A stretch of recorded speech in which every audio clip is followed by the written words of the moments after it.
Welcome to Avenue M. My name is Joey Taylor. And I'm Haroon Mogul.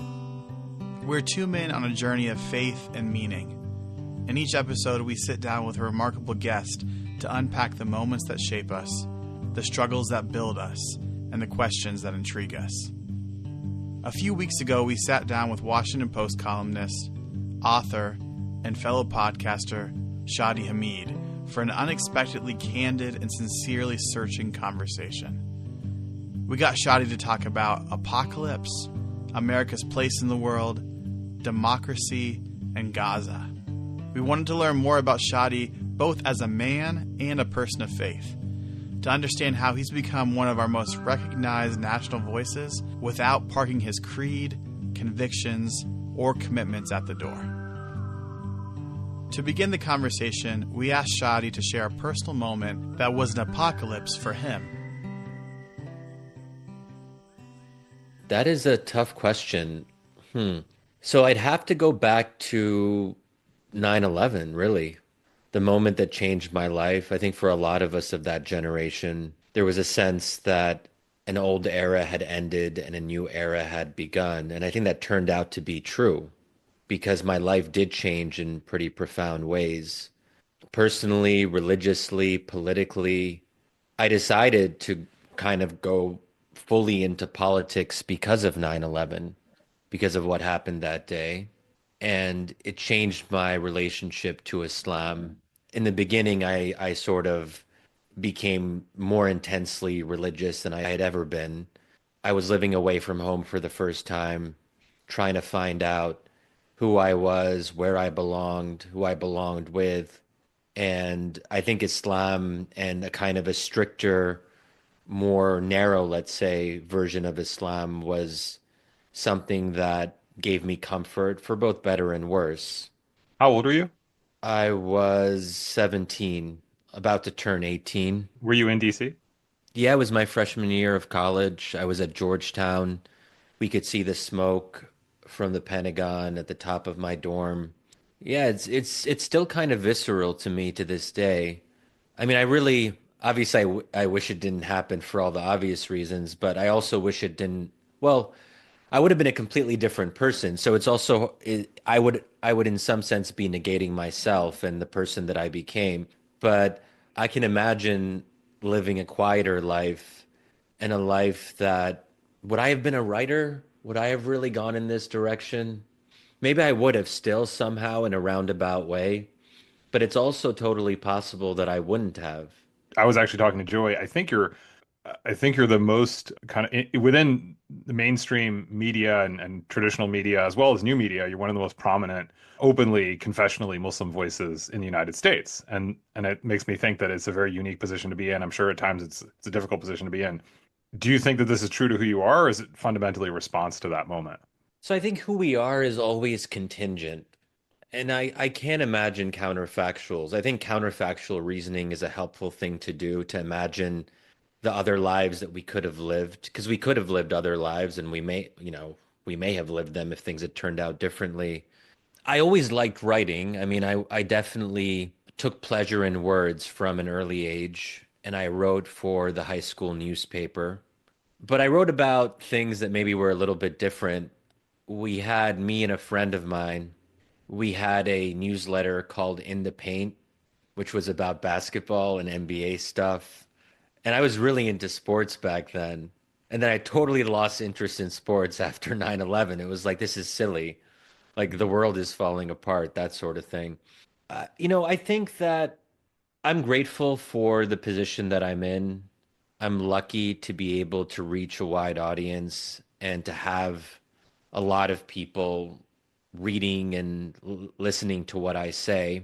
Does that necessarily make me happy? Was this the happiest outcome? Because success, I think, the kind of intense success that we experience in a place like Washington, D.C., where we always have to be on our game, we always have to, in some sense, be performing. We develop a public persona, and people are always expecting us to say things and express things publicly. And even if you're speaking privately, that can also have public implications. So I think for a lot of us who are really in the public eye in that respect, it comes with a little bit of, I don't want to say sadness, but it doesn't always make us happy to be on our game and on our guard all the time. That can actually be very much in contradiction to happiness, or it undermines our happiness because we have trouble kind of resting as is and letting go of things and just being present with the people that we love, because we're always thinking about the next article or the next book. There's words that are always being processed in our minds, and words that are like filling us up in a kind of almost literal sense. So if I had taken up a more boring occupation or one that was less public, it's totally possible and maybe even more than likely that I could have been technically happier. Now, is that what I would have wanted? Is happiness everything? Not necessarily. And we make choices about what's more important to us. So at some level, I'm accepting a little bit of a lower level of happiness and satisfaction because I have something important to say, and I think that I have a greater obligation and a partly religious one. When I think about my own chances in the afterlife, I hope, God willing, that my words can be a positive thing in the ledger, for all the sins we commit and for all of that, at least, I'm speaking to hundreds of thousands of people and writing to these audiences that don't know much about Islam, that don't know much about the Muslim world. And if they can come out of it with a somewhat better and a somewhat more accurate understanding of our world, I hope, I don't know for sure, but I hope God will be like, okay, that was kind of good, Shadi. Yeah, no, I get you. It's funny, you said, well, maybe not funny, but it's interesting to me because I sense the parallel. I've noticed, I feel that in the last few years, you've become more open about being Muslim as a personal project. And I don't mean a project as in something untoward, but in the sense that it's a commitment that you are actively pursuing. And I'm curious, is that something that you feel the environment shifted such that you could talk about it, or is it more an inward compulsion to feel like you want to or need to talk about it? Because I that's what I thought I heard at the end of that you're saying that hopefully this counts for me, right? That Yeah. at the end of all of it, I can say I did that, I said that, I made an effort towards that end. I don't want to say it's like a very recent change. It's probably in the last few years, though, that I've become more open and forthright about my own religious background, the things that I believe to be true, and also the struggles that I have religiously. I mean, religion hasn't necessarily been easy for me. I don't think, sometimes I wonder if I'm temperamentally suited to submission. Because I may not be. I have to work at it and I have to really struggle. I guess that's the internal jihad, if you will. Then maybe at some level, all of us have to go through. It's not supposed to be, well, some people say that Islam is supposed to be easy. I don't love that line of thinking. And I think it's fine for something to be hard. Often the things that are more difficult are the most worthwhile. So by writing and speaking more openly about some of these things, I can work through my own challenges in like that's kind of what I'm doing right now on this podcast. I'm thinking through things with you, and that helps me in my own endeavor. There was an editor who once said, this isn't apocryphal, this is actually a real person who said this, that we write the books that we need to read. Authors write the books that they need to read. And I write the articles that I need to read. If I'm thinking about it on a weekly basis, I write a weekly column for the Washington Post. I'm working through things. So that's why when I write about my struggles with fasting in Ramadan, or the fact that I have regrets that I'm not married right now, and then I think about if I had prioritized marriage, family, and kids at an earlier age.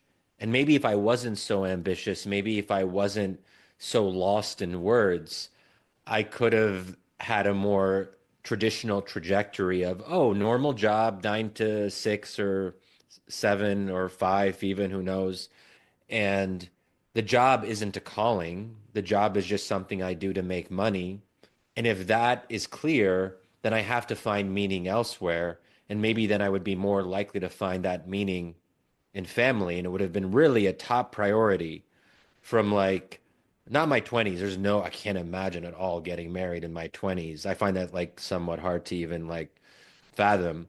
But early 30s could have been possible. Mid 30s could have been likely.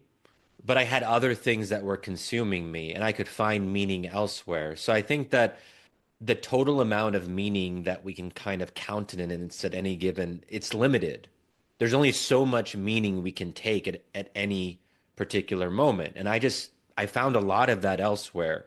And it was only later on, starting in my mid 30s, but really intensifying in my late 30s, that I was like, this is not enough. It's never going to be enough. And wow, I wish I had realized that earlier, because then, I could have made different decisions. We both read this piece that you wrote recently about marriage, and you wrote this line that you said, strong commitments have a liberating effect. Strong commitments have a liberating effect. And that just really jumped out at me.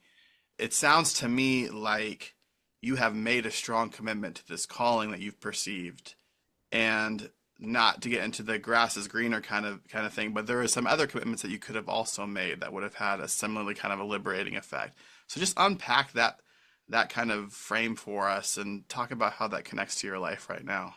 Okay, this is actually, that line is a perfect example of me writing the words that I need to hear. There's almost a certain kind of like Shadi, remind yourself through what you're writing. And if you say it publicly, then people can hold you accountable for it.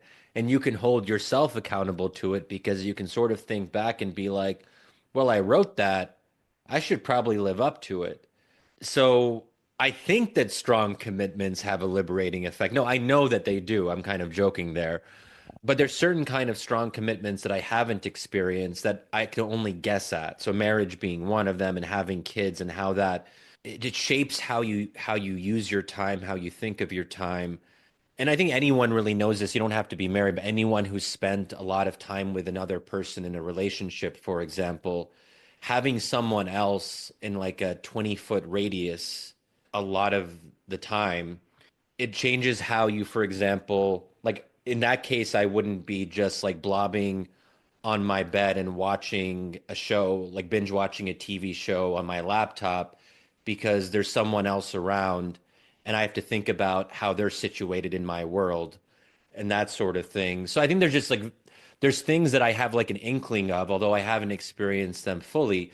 But that seems really appealing, for example, to be married all of the time and to be with someone, to live with someone in a kind of constant way.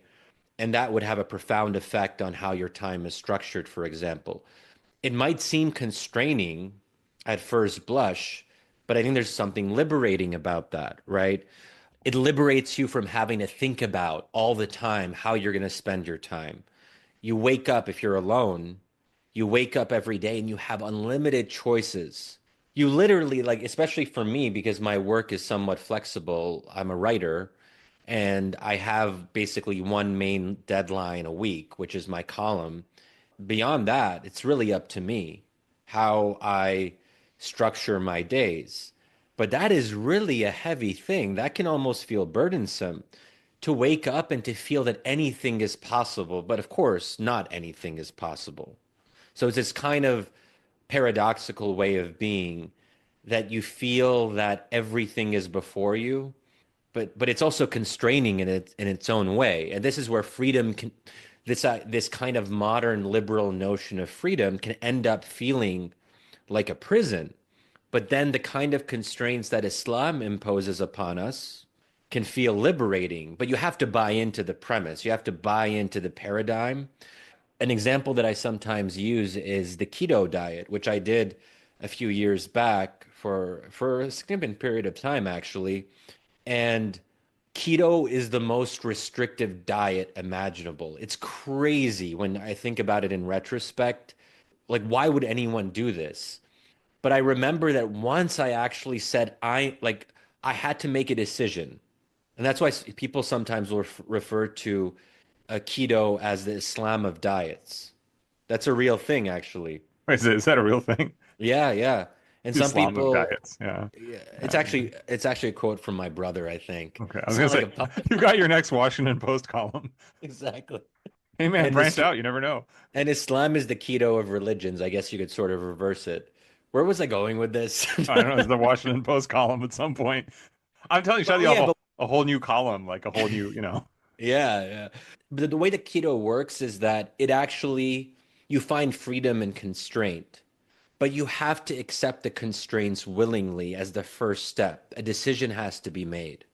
And I think Islam is like that as well, that for the outsider who's not like fully into it, or if you have one foot in, one foot out, it can seem like, wow, this is really hard. You do have to restructure your life if you want to do it right. Of course, there's a lot of us who are, not everyone has to be 100% practicing all the time, but if you really want to get the full benefits of it, not to instrumentalize religion here, but if you want to think about it as how do you get the most out of your relationship with God, or how do you get the most out of your religion, you got to do the submission part. The submission part means that you have to actually make concessions and compromises, and those are real. But once you do that, there's a kind of ease, there's a kind of peace that can come out of it. And you can actually be like, wow, this isn't as difficult as I thought it would be. Because God opens up doors for you once you meet him halfway, and then he meets you halfway, right? That's sort of the ideal here.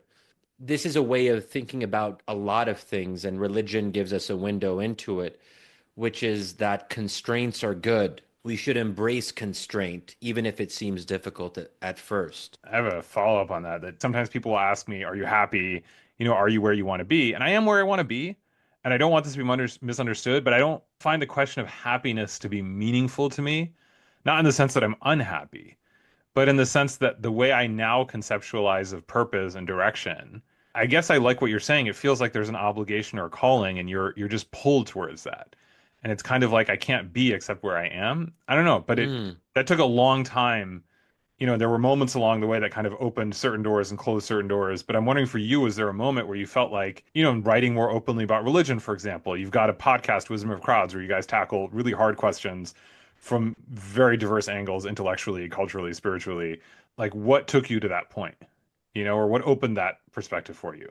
Yeah, I think there was a moment, I think it was when I turned 38, or maybe it was 39, where something just hit me, and I was on a solo trip along the Californian coast. And I sometimes would do these solo trips back in the day, time for reflection.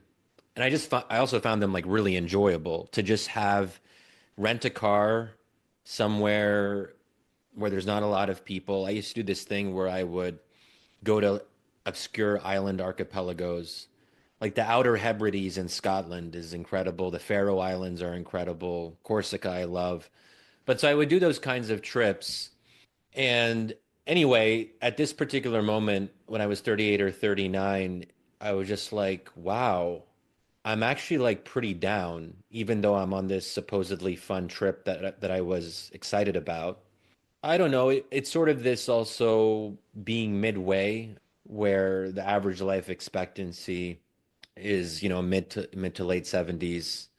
Not to get in, there's debates about how to think about life expectancy, but you start to think about, okay, I have the second half coming up, and you take stock of where you've been and where you want to go and all of that. So I think that there have been moments like that stick out in my memory.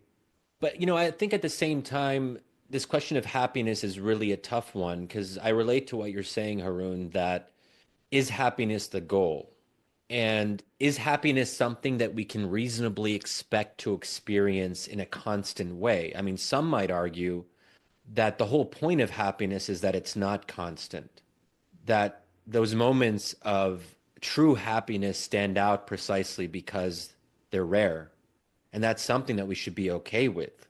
Life is struggle, life is suffering, or at least life does include a lot of suffering, it does include a lot of sadness. And I'm sure that was the way it was in the pre-modern era. We didn't really have words for depression, or we had melancholia, which makes it sound nicer. Who doesn't want to be melancholic? That sounds like an intellectual should be melancholic. How else will you write well? Happy people don't write. There's also this sense that as artists or creators or writers, that being happy is almost a little bit, gosh, it's like, oh my, oh, like what will you draw on? You have to have a reservoir of experience, of difficulty to be able to write with passion, with meaning, and to feel the words that you're feeling when you're writing them, right? So the other thing that I would just say is that this point about people told me things about prioritizing marriage a long time ago. Should I have listened to them? But I think the more interesting question that you're gesturing at here is that could I have listened to them? Like, was it even within the realm of possibility that I could have just been like, hey, I hear what you're saying. I'm going to change my wants. This is a really interesting question. Can we change our wants easily? There's also the difference between wanting and wanting to want. I wanted to want to get married for a long time, but I didn't want to get married. And the question is, how do we remove one of those two wants to get to the real thing? And it sort of brings to mind Augustine's famous quip, make me chaste, O Lord, but not yet. But he got there, and he did that by altering his wanting structure, his structure of wanting, really. But that's not an easy thing to do. And I don't think we often think of it in those terms, but it's helpful for me. How do we get from wanting to want to wanting? So I think that if I had prioritized marriage earlier, I think that there could have been problems too. So, for example, just to be more open, I mean, the person that I would have imagined marrying a long time ago wasn't Muslim. And I think that could that have created problems if, as I had become more religious over time, would she have been, she was the right person then, or I thought she was, but would she have been the right person for me now? And as I've sort of become more persuaded that I need to be with a Muslim, that changes. That would have really changed my life if I had married a non-Muslim and someone who wasn't even really, I think, on the same page spiritually and religiously. Not just that they weren't Muslim, but I think there was actually like a deeper disconnect there. So that would have had major implications for the trajectory of my life. And I can imagine in this alternative life that I could have lived having major regrets after having kids. That happens to a lot of couples. That one person in the relationship, their religious state changes and the other person's religious state stays the same. Then the gap grows between them. Then you have a real problem. Now I know that I want someone who is aligned with me spiritually and religiously. So that maybe puts me in better stead for a healthy marriage. Just I don't know, just thinking out loud here. So maybe it was better that it happened this way, not to get into the kind of like, oh, everything happens for a reason. I think that's something people use to make themselves feel better about things that didn't go well in their lives. Actually, maybe it didn't really happen for a reason. Maybe you just made a mistake.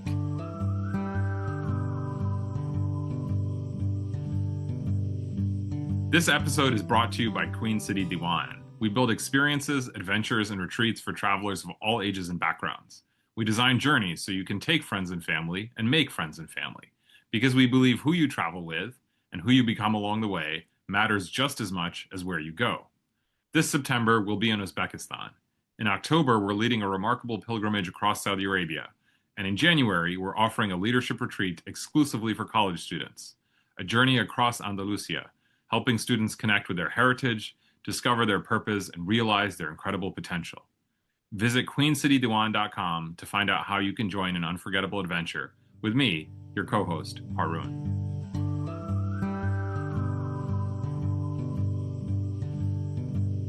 I think David Brooks said that happiness and meaning aren't correlated. And he uses the example of marriage and kids. I guess people were surveyed and they report lower levels of happiness after being married and having kids, but higher levels of meaning.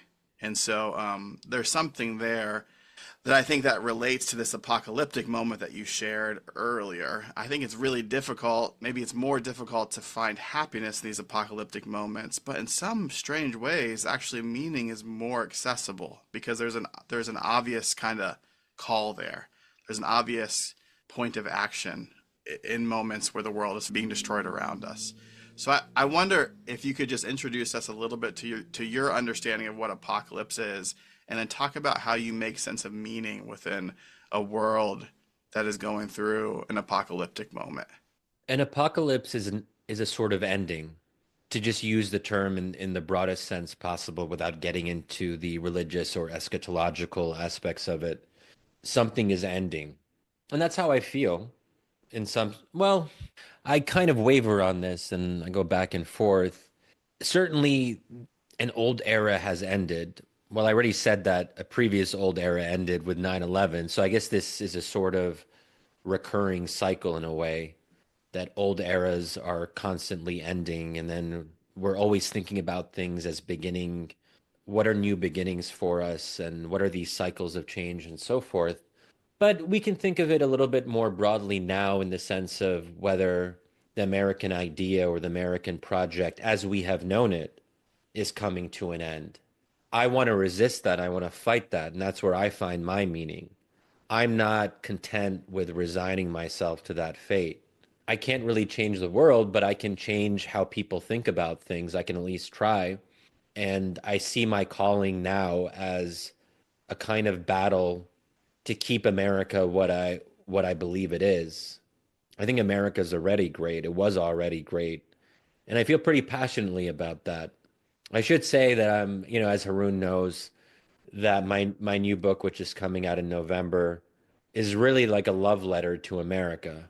But it has a title that might put some people off, especially Muslims and Arabs, but hopefully I'll be able to explain it to them.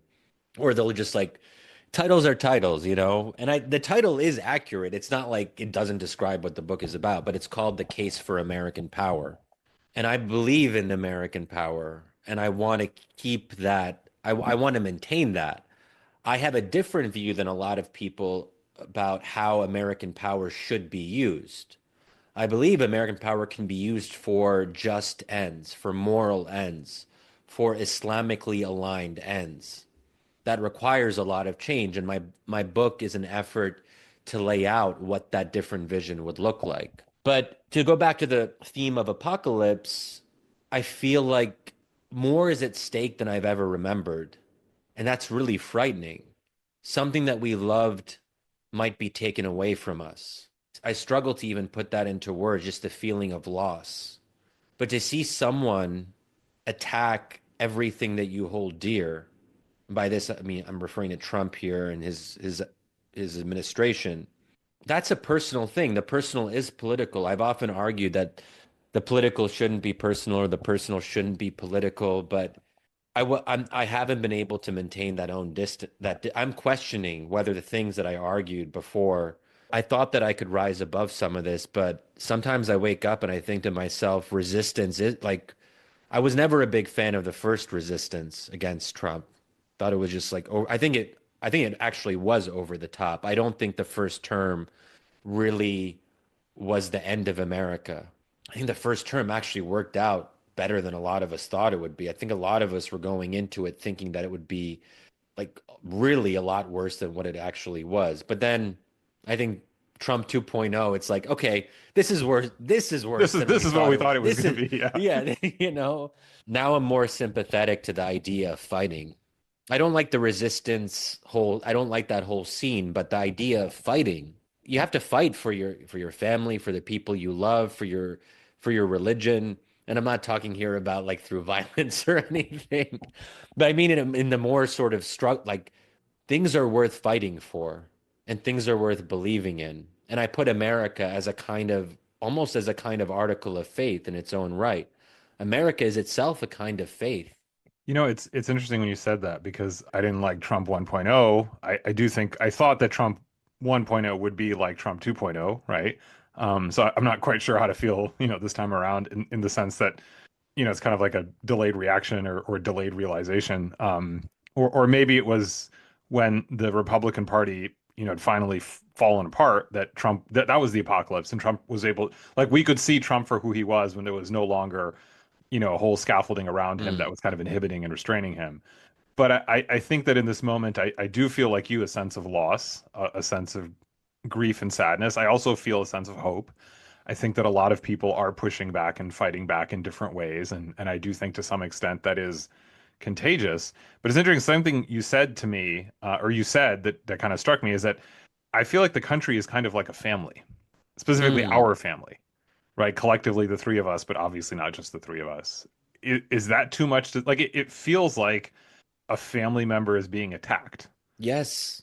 That's and so why I there's was a using that kind of visceral language, because it's not an attack on a country. If the country is America, is not an attack on we're not like Germany or Sweden. For us, there's a sense of ownership that you can become American. It's very hard for a Muslim to be fully German or fully Swedish, right? That's what makes our country so special. And in one of my recent Washington Post columns, I reflected on a very powerful moment. I was abroad a few weeks ago, and I came back, and it's not the first time I've made a note of this. I've thought about it before, and it's wonderful, and I look forward to it. I think it's really at the heart of what makes America what America is. But I was coming back on the border, and the immigration official, he said to me, "Welcome home." And it felt like he wasn't an immigration officer. He was part of our family, and he understood what America meant. And welcome home is actually a quite rare thing to hear in other countries. In Europe, from the research that I've been able to do, it is rare to non-existent in many of these countries in Western Europe. That is that is something worth protecting and preserving. But just to say, like, I think that that moment for me captured exactly what you're saying, Haroon. I have a question for you. I mean, you're making reference to your faith throughout this conversation, especially as it relates to finding meaning, making sense of this moment that we find ourselves in now. Do you think apocalyptic moments demand a kind of faith, religious or otherwise, to be able to navigate them meaningfully? Yeah, I think it's a lot harder without faith. We need something beyond politics that guides us, that gives us a sense of grounding. Because there is a temptation to make as I sort of alluded to earlier, to make everything political. But I think what religion offers is a kind of space. Religion can be political, of course, but there's an important part of religion that is away from that. It's not about whatever the current policy debate happens to be. It isn't about Trump. It transcends Trump and any other human being on this planet. So it gives us a different time horizon. And I think the temptation for us moderns is to be very presentist, to be obsessed with the moment, and to not be able to see beyond the moment that we're in. Religion allows us to take a step back and to maybe chill a little bit, because in the end, God is sovereign, not Trump. Now, it's unfortunate that many Republicans treat Trump as sovereign and not God. And I think there's something idolatrous about the Republican Party's embrace of Trump as this monarchical figure. They're elevating him almost on par with a religious faith or with God himself. And it's blasphemous. And we should call that out. So I think that faith is really helpful in that sense. I think it's also helpful for less. Okay, this might come across to some of your listeners and viewers as a little bit problematic, to use the phrase, but I think that religion is great because it gives us hell. It gives us an afterlife. And I say hell specifically because I think heaven, most people are open to it or okay with it. It doesn't sort of provoke the same sense of discomfort that hell does. But I find solace in the fact that there is hell. As Muslims, we believe in hell. That's an article of faith for us because I believe that some people need to be punished. So when I think about Trump, I think about people in this administration, I think about leaders, Israeli leaders, the Israelis who are committing mass atrocities and ethnic cleansing against Palestinians daily. I think to myself, they're never going to face justice. There won't be any justice for them, most likely not in this world, in this life. That can give us a sense of hopelessness and despair. They're going to get away with it. They're going to get away with it. The list is longer, obviously. Putin, all the Arab dictators who also compare them, basically are doing idolatry. They're associating themselves with God. They're saying that the supreme value is the state, the supreme value is the sovereign, the supreme value is the leader. That to me is one of the greatest sins that can be committed in this world, in this life, because you're associating partners with God. It's called shirk in Arabic. It's the worst of sins. And not to get into like specifics, but just to say that these people, some people need to be punished. And that gives me solace in these times of difficulty, that there will be a reckoning. There needs to be a reckoning. They won't get away with it. It is a really weird moment in America. It's a weird moment in the world. I feel, I don't want to say conflicted because conflicted implies I don't agree with myself, but I kind of feel like two different things are happening at once, and I don't know which one is actually happening and which one might be happening. I guess it's kind of like looking at different timelines. Like I can see a future in which, the Republic rallies itself, not to make this sound like Star Wars, we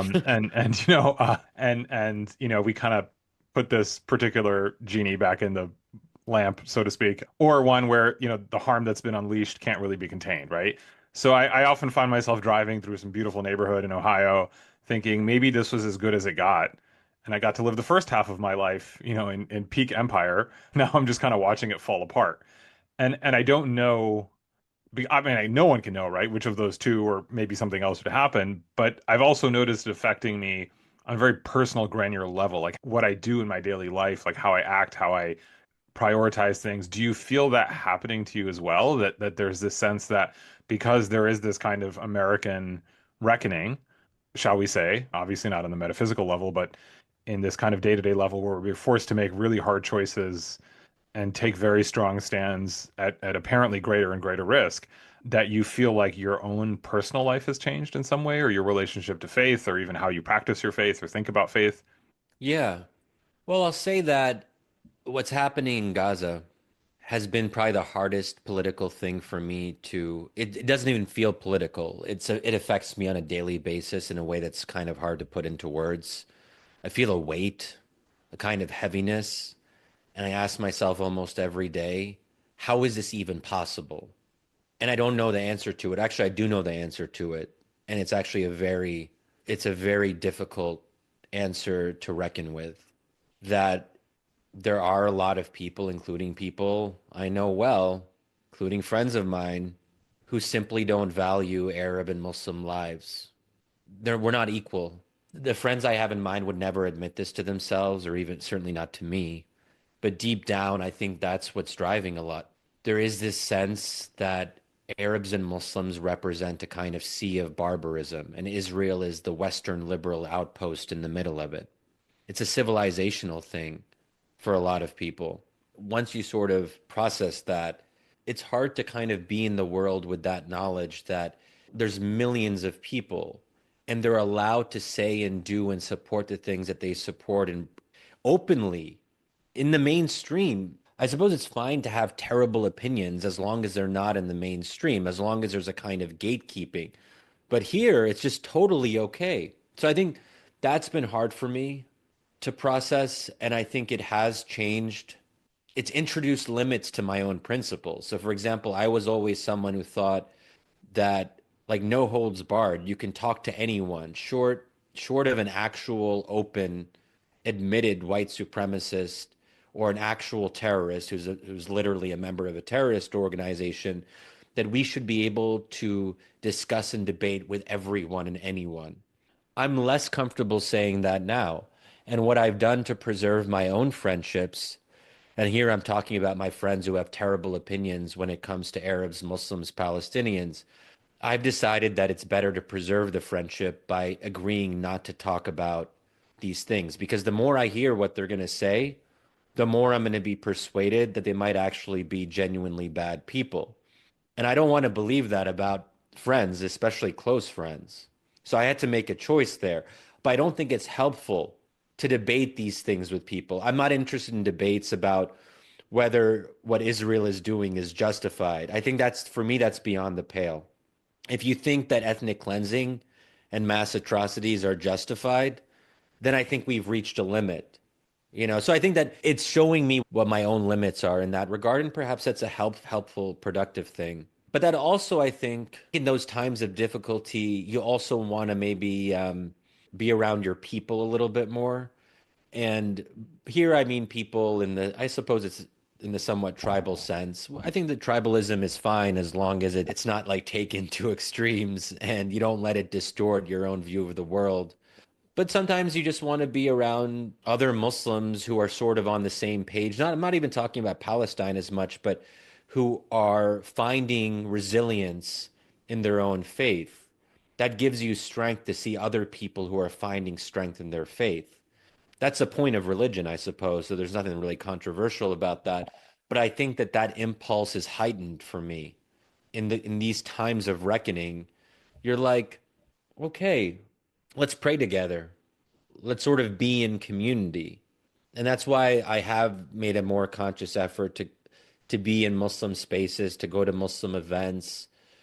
I'm not talking about like the kind of like fluffy Sufism, but deepening my involvement in a particular Sufi order or path. Those are things that I think they seem more urgent to me now than they did 3 years ago. And I think part of that has to do with the moment that we're in, that I'm seeking solace. And then that might feed into this idea that religion is a crutch for the weak-minded or something like that, oh, you're weak, so you need comfort or you need a crutch. I like the analogy of the crutch. I think it's a very powerful one because actually, you know what? I do need a crutch. My leg is broken some of the time. A lot of us, well, by definition, we're all broken in some sense. We're Yeah. not perfect. We're imperfectible. So to be broken is actually an invitation to say, give me that crutch. God, give me that crutch. It won't come from within. It won't come from being an individual. It'll come because we have a relationship to God and we ask him for that kind of assistance. There's nothing to be ashamed about in that. Shadi, do you know this guy named Peter Rollins? Do you know this name? No, I don't actually know. He is a Irish philosopher and theologian. So I went to Fuller and I spent the summer in Palestine with Christian peacemaker teams. Came back and they had me do like a little like talk one night about my experience there, and nobody came to it because Peter Rollins also had a thing that night at Fuller, Oh, and so everybody went to his thing and no one came to my thing.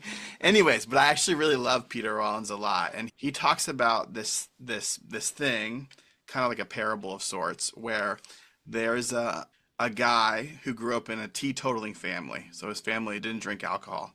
But then when he got older, he started drinking alcohol, and whenever his parents would come over, he'd always hide the alcohol, right? Because he would say, it's not worth the argument, just not worth it. And what Peter Rollins says is that this guy is trying to maintain the relationship by not talking about the thing that they'll disagree about. yeah. But in actuality, for Peter, the relationship was already broken because they're not willing to talk about the thing that they disagree about. I just wonder, how do you make sense of what does friendship look like in this moment of maybe that this moment is the moment that is apocalyptic for those friendships? Like how do you just decipher or determine which friendships are worth hanging on to and avoiding the difficult conversations versus diving into the difficult conversations and kind of determining if there's really something there that's worth saving? I think close friendships are almost always worth preserving, unless the particular person is like actively doing harm against you. That hasn't been my experience. I mean, the question of why otherwise good people support evil things is sort of the eternal question. It's a very important one. It's hard to answer. But I also have loved ones in Egypt. I mean, I'm born and raised here, but originally Egyptian, who support things that are comparable in some ways to what's happening in Gaza, but just in a different conflict. So, when you have family members who support mass killings of their fellow countrymen, and there were mass killings in Egypt at the end of the Arab Spring, okay, they're your uncle, they're your aunt, your cousin. You're pretty sure that they're good, or you think that they were good or are good in some sense. How do they support, so you get into that question. And I think that it's better not to end these relationships if you can avoid it, because then you'd have to end a lot of relationships. We live in times of such political tumult that we're going to know more and more people who believe in abhorrent things. And then we have a choice. Are we just going to cut people out one by one? If we really think that Trump is approaching evil or supporting evil things in our own country, if he's waging war on the American idea, does that mean that we're going to start casting out people who support that? Because just by extension, people who are waging war on America and what it stands for or support that, that seems pretty bad. But then we'd start casting out tens of millions of our fellow Americans. There would be no end to it. So I think that as a general principle, we should maintain those relationships. But sometimes we just have to say, listen, it's not going to be helpful for us to discuss our differences. You do your thing, I do mine, and then God will be the arbiter at the end of the day and perhaps call you. And I'm not talking here about like going to hell in that sense, but there's a question and answer session with God in the day of judgment. And you have to have a conversation with him. All of us do, even the good ones do. So, I think there's going to be a lot of awkward conversations on the day of judgment. Like, how did you, sir, believe in this? How did you, sir, support this mass killing? Why? Did you not fear me? Like that, I'm just imagining here, not to like, I don't know. None of us know what it's going to look like. But I can imagine that there's going to be difficulty on that day. I could see conversations like that being part of a larger Netflix series, Shadi, you and I write, kind of with a Muslim spin on The Good Place, right? But Right, right. I like that. I'm gonna run a lot of awkward conversations of the Day of Judgment. Is a good way to put it, right? Because you don't want to be too judgmental, but it is going to be weird. But I do have a question I want to go back to on the question of faith, and I'm going to preface this because it's going to sound like the most first world framing ever, and I don't want it to be that way. But we had a family vacation recently and went to Hawaii. Speaking of archipelagos and remoteness, and actually one of the reasons why we went to Hawaii is because we didn't want to deal with the question of what happens when we try to re-enter the country, right? Because in part because I'm a stepdad, so the kids have a different last name, and we just thought there's a lot of ways in which this could go wrong, in an ordinary circumstance, let alone an extraordinary circumstance. So why poke that particular bear? And so we went to Hawaii, and again, I mean, enormously blessed to even be able to talk about going on vacation. And I found it a really painful experience, in part because it just felt really heavy to be in a place that was really beautiful and yet had its own particular history of colonization and marginalization and all of that. And, there's an expectation that you should feel a certain way because you've spent a lot of money and you're in a certain kind of place, but you're not feeling that kind of way. And I had this kind of, moment and later I talked to my wife about it where I kind of went out to the seashore, early in the morning around Fajr time, around prayer time. And she laughed and said, as Muslims we microdose, right? Like we have a few minutes every day that we kind of reconnect to ourselves, and we don't need big. And I think anyone who lives a life of faith, Christian, Jewish, Muslim, whatever it may be, you kind of learn that those moments actually ultimately become more meaningful because, as you said rightly, Shadi, life is really hard, right? It's very rare that you have like a whole week to just kind of reflect on yourself, right? And that's why I love what you said about the nation being family and that you have to fight for this thing. And that's the part we have to play in this moment. And I'm wondering for you in this moment, when you talk of faith, what specifically in faith? Is it a text? Is it a practice? Is it a community? Is it a person? Is it a memory, maybe even from family or friends that you feel propels you forward? Because it is a really difficult moment. And what you said about Gaza really hit home. It blows my mind. I usually don't even read the news from Gaza, and I'm admitting that because it's really, really heavy. Yeah. Just in passing, yesterday or the day before, I think it was Pod Saves America, and someone said something on the order of, at this point, Israel is just bombing tents because there's no buildings left. Yeah. And you don't know how to, like, as a human being, I don't know how to, and I know historically things like this have happened unfortunately, in a lot of places, but it's still happening right now.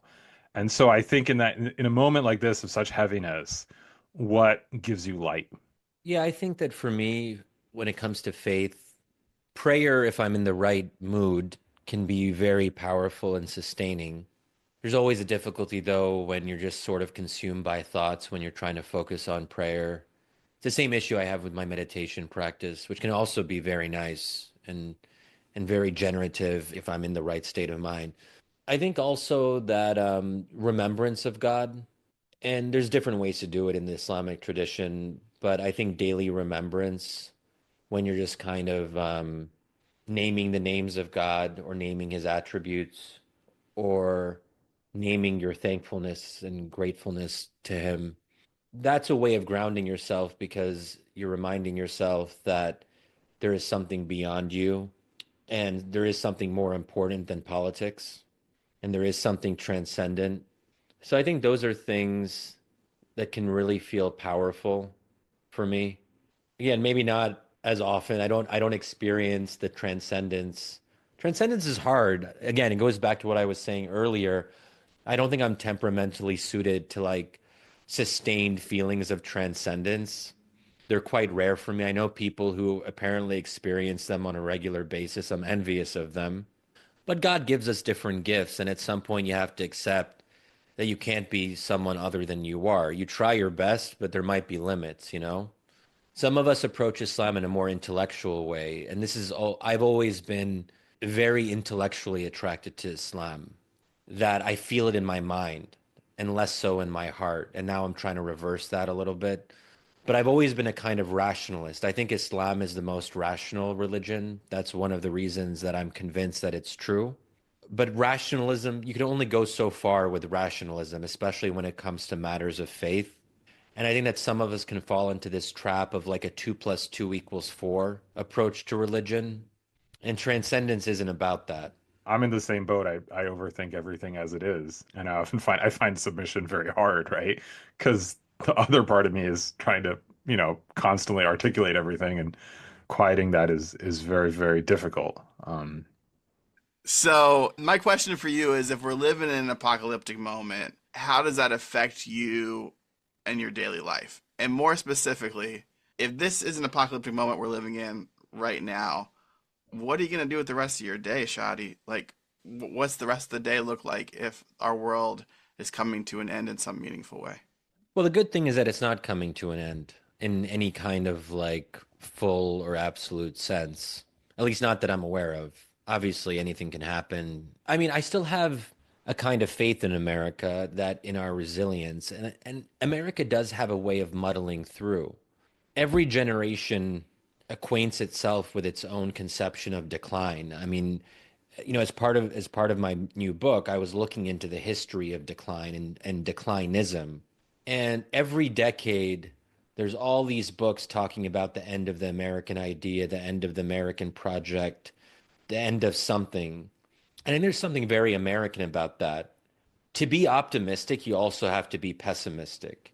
I think there's something about getting very close to that line of losing faith that gives us a kind of urge to continue, an urge to redefine and renew, that we see the precipice. And because we see it, we are reminded that we have to act, that, oh, we're getting close to something really, really bad. So I think that there's something distinctly American about this conversation. And I do have this sense, this suspicion that in 4 years, we're going to look back and we're going to say, that was a really bad interregnum. That was really frightening time to be alive. But you know what? We got through it somehow. Maybe we're damaged as a result, and maybe some of that damage will be very difficult to undo, but we're still, in some sense, America. And I think once we get to that point and once we realize what we have, we're maybe going to realize that we should never take it for granted again. And there will be a new generation of Americans who will have been forged by this experience. And they'll come out of it stronger and they'll never forget this moment. They'll also never, I hope, forget Gaza. And a generation will be defined in this manner. That maybe doesn't get to your question of like, what does a day look like? It's more of like, what do the coming years look like? But that's kind of another thing that gives me hope. We are a democracy for all of our faults. We still are. I'm not like interested in this, like, oh, America is a no, we're not a dictatorship. I've lived under several. We're not that. This democracy is still alive. People are still resisting, if you will, through peaceful democratic channels. And that's a beautiful thing. The fact that we can, I mean, if you're on the Columbia campus, maybe you can, and on different universities, freedom of speech is under attack. Perhaps for a lot of us, there are considerations we have to keep in mind now when we say certain things. But for the most part, this is still a free country. And I think that's just something we have to remember every single day. What do we do with that freedom? We organize, we participate, we advocate, we fight. And if we do those things, I think that it won't be the end. At least it won't be the end of America. Thanks for listening, and thanks to Zach Swellbar for recording our theme music. If you enjoyed this episode, please don't forget to like and subscribe, and let us know what questions we should be asking, and who else we should be talking to. Next episode, we'll be talking to Peter Block about aging and death.